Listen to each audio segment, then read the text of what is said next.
Les dessins anciens présentent des dieux grecs utilisant des pinces à l'atelier de forge. De nos jours, les forgerons fabriquent toujours des pinces, mais ils utilisent des outils automatisés pour façonner le métal. Les ceintures porte-outils des mécaniciens, plombiers et électriciens contiennent presque toujours ce pratique instrument. Une pince comprend 3 pièces de base, les branches, l'axe d'articulation et les mâchoires. Toutes les pièces sont d'abord des tiges d'acier que des ouvriers forgeurs façonnent.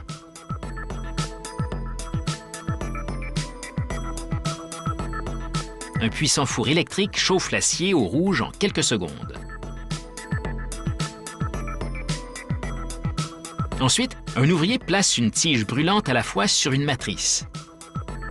Une presse à forger massive frappe la tige contre la matrice avec une force de plusieurs tonnes. Il faut jusqu'à 4 coups sur des impressions distinctes pour que la tige prenne la forme de la matrice.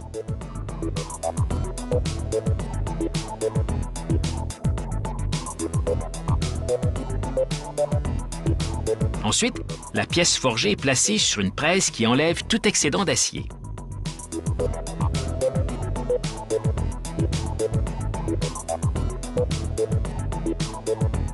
Il faut 2 tiges forgées pour fabriquer une paire de pinces. Celle-ci sera pour le serrage. La prochaine étape consiste donc à usiner la denture des mâchoires. Des ouvriers placent les moitiés de pince dans la machine à brocher.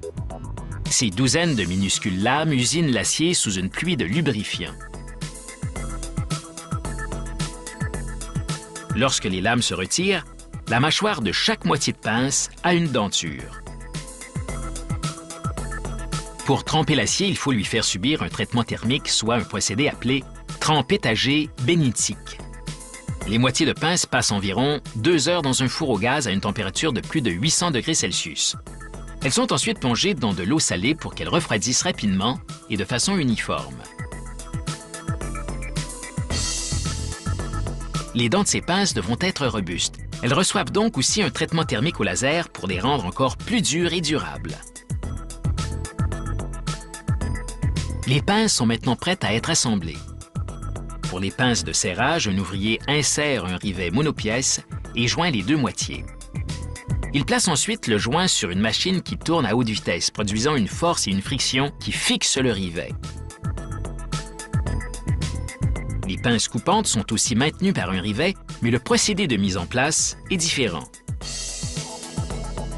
Les pièces vont dans une presse qui applique chaleur et pression pour fixer le rivet fermement.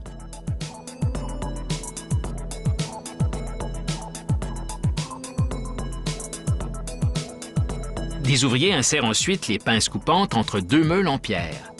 De nouveau, du lubrifiant empêche l'acier de surchauffer tandis que les meules égalisent le rivet et la surface de la pince.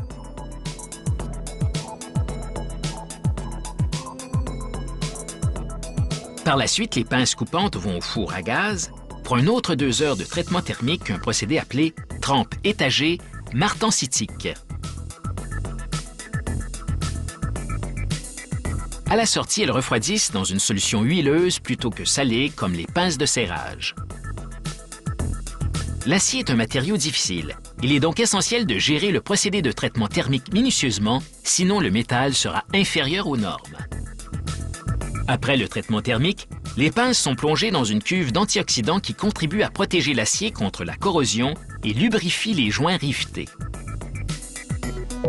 Un bras robotique pousse une paire de pinces à la fois contre une bande abrasive afin de polir toutes les surfaces, sauf les branches.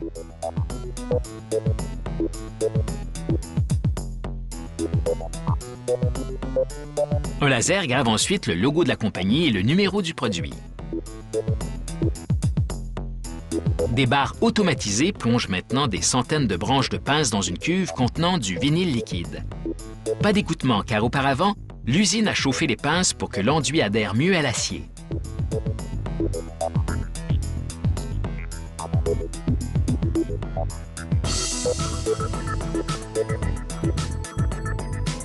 De là, les pinces vont directement au four. La chaleur durcit l'enduit protecteur et matelasse les branches pour qu'elles soient plus faciles à tenir. Peu importe leur taille ou leur forme, les pinces sont essentielles dans toute boîte à outils qui se respecte.